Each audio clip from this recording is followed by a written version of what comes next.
बहुत बहुत धन्यवाद आप सभी को। आशा करते हैं कि जो भी स्टूडेंट्स हमारे हैं, दिल से बधाई। आप लोग को कल इंटेलिजेंस हम पढ़ा रहे थे। हो सकता है मे भी कुछ स्टूडेंट को अच्छे भी लगे होंगे, किसी को अच्छा नहीं भी लगा होगा, कोई बात नहीं।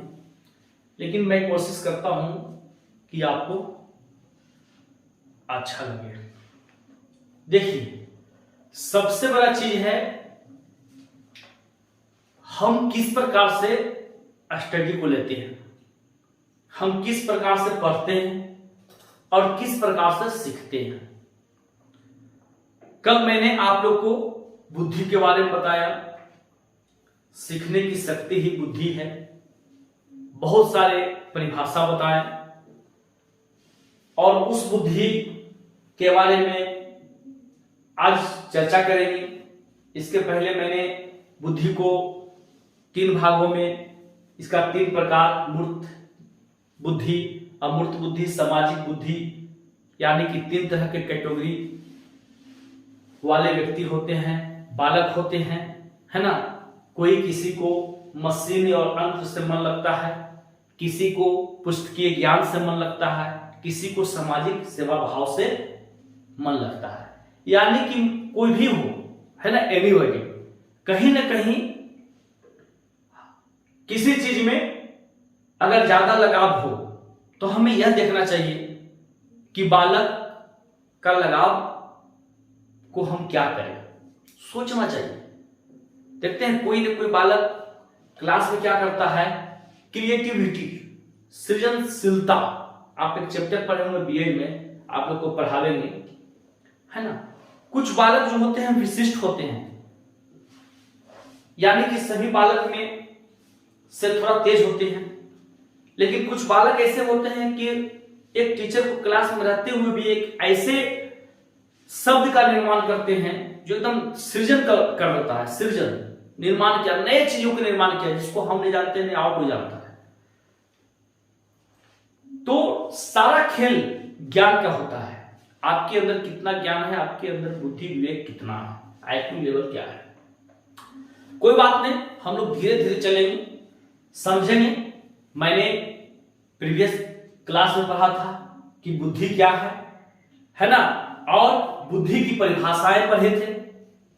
रायबर्न के अनुसार क्या होता है, बकिंघम के अनुसार क्या होता है ना, और बुद्धि के प्रकार पढ़े थे।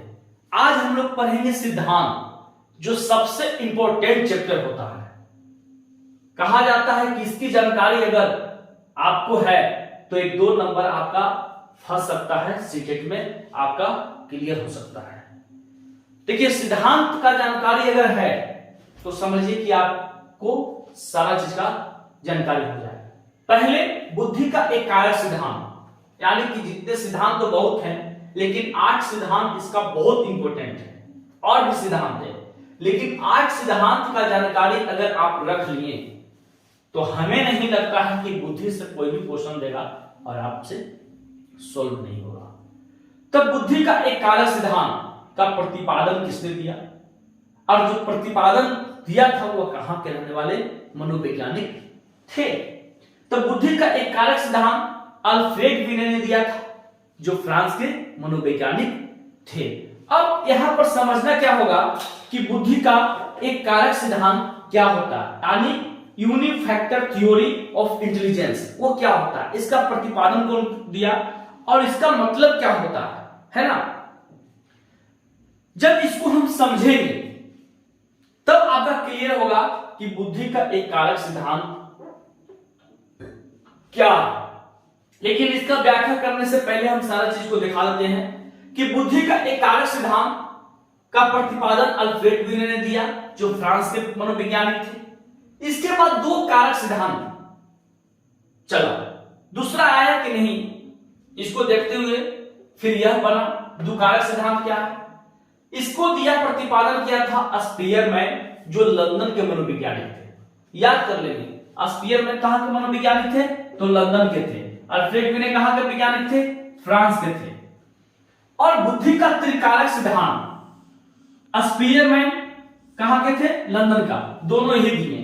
अब थोड़ा समझिए कि एक कारक क्या है, दो कारक क्या है, तीन क्या कारक क्या है, फैक्टर क्या है, मतलब मोटो क्या है। ऐसा तो नहीं ना कि ये कारक इसका मतलब एक तत्व काम कर रहा है। हाँ, यहां दो कारक दो तत्व काम कर रहा है, यहां त्रिकारक तीन तत्व काम कर रहा है। लेकिन इसको विशेष हम लिख के समझा देंगे आपको, बढ़िया से नोट, इसका नोट्स भी आप लोगों को हम प्रोवाइड करेंगे। जिनको जरूरत होगा वो हमको व्हाट्सएप नंबर पर हाई करेंगे और नोट्स बोलेंगे, हम नोट्स भेज देंगे। त्रिकारक सिद्धांत, स्फीयर में लंदन, और बहुकारक सिद्धांत यानी कि थॉर्नडाइक जैसे मनोवैज्ञानिक आए अमेरिका की, आप बोल दिए कि नहीं एक कारक नहीं, दो कारक नहीं, त्रिकारक नहीं, बहुकारक सिद्धांत, यानी कि बहुकारक सिद्धांत का प्रतिपादन किसने किया? थॉर्नडाइक, जो कहां के रहने वाले थे? अमेरिका के रहने वाले थे। समूह कारक सिद्धांत का प्रतिपादन थ्रस्टर ने किया, जो कहां के रहने वाले थे? अमेरिका के रहने वाले थे। ठीक, बुद्धि का प्रतिपादन सिद्धांत का प्रतिपादन किसने किया? थॉमसन, जो अमेरिका के रहने वाले थे। बुद्धि का पदानुक्रम सिद्धांत का प्रतिपादन किसने किया? वर्क तथा वर्णन कहां के हैं हमको जानकारी नहीं है। ब्लूम का बुद्धि सिद्धांत किसने प्रतिपादन किया? तो ब्लूम ने किया, क्योंकि यहां देखिए कभी कभी विद्यार्थी का छूट जाता है कि ब्लूम का बुद्धि सिद्धांत किसने, तो ब्लूम का मतलब क्या कि ब्लूम खुद मनोवैज्ञानिक है, तो ब्लूम ने ही किया था, जो अमेरिका के मनोवैज्ञानिक। इसके बाद त्रिआयामी सिद्धांत, बुद्धि का त्रिआयामी सिद्धांत, आयामी का सिद्धांत का प्रतिपादन किसने किया? गिलफर्ड ने किया था, जो अमेरिका के थे। और बुद्धि का क और ख फैक्टर का सिद्धांत किसने प्रतिपादन किया? तो हेड ने किया। किसने किया? हेड किया। तो हमको यहां पर तीन चीज मिला। क्या मिला? सिद्धांत का प्रतिपादन करता, और प्रतिपादन करता कहां के रहने वाला है वो। तो जैसे अल्फ्रेड ने कहां के हैं? फ्रांस के रहने वाले हैं। स्पीयर कहां के रहने वाले? लंदन के हैं। थॉर्नडाइक कहां के मनोवैज्ञानिक थे? अमेरिका के। थ्रस्टर कहां के थे? तो अमेरिका के। थॉमसन कहां थे? तो अमेरिका के, है ना। ब्लूम कहां थे? अमेरिका के थे। गिलफर्ड कहां के थे? अमेरिका के थे। तो यानी कहे का मतलब कि बहुत सारे मनोवैज्ञानिक जो हैं अमेरिका से रिलेटेड हैं। तो अगर आप नहीं भी जानते हैं और अचानक अमेरिका मार भी देंगे तो हमको लगता है 99% सही हो जाएगा। कुछ स्पीयरमैन है लंदन के, उसको याद कर लेंगे। अल्फ्रेड विने है फ्रांस से, इसको याद कर लेंगे। लेकिन अधिकतर मनोवैज्ञानिक अमेरिका से रिलेटेड हैं, है ना। तो हम लोग बुद्धि के सिद्धांत और प्रतिपादन और कहा के थे हम सवाल। अब हम समझेंगे धीरे एक करके बुद्धि का एक कारक सिद्धांत और द्विकारक सिद्धांत, है ना। तो हम देखिए, तो हम समझते हैं। देखिए बुद्धि का एक कारक सिद्धांत, बुद्धि का एक कारक सिद्धांत क्या है ना।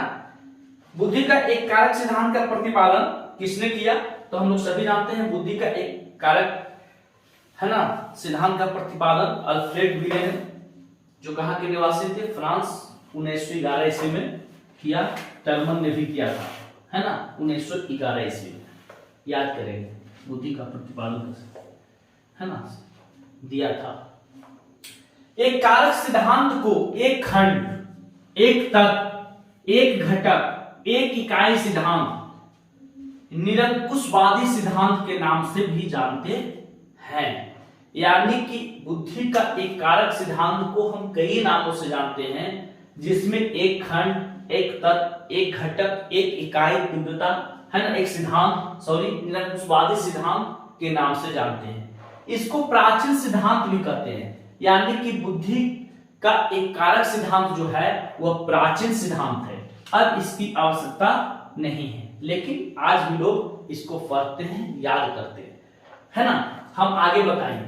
बीने ने बुद्धि का परिभाषा क्रियाओं के आधार पर दी है। यानी कि बीने ने बुद्धि का परिभाषा क्रियाओं के आधार पर दी है, काम के आधार पर दिया है ना। यानी कि अगर मान लिया कि बीने ने बुद्धि का जो परिभाषा दिया है क्रियाओं के आधार पर दिया है ना, यानी काम के आधार पर दिया है। कहा जाता है कि प्रत्येक बालक में अलग अलग बुद्धि होती है, लेकिन अगर कुछ ऐसे बालक होते हैं जो बहुत व्यापक बुद्धि होता है, वह हर काम को अकेले कर सकता है ना।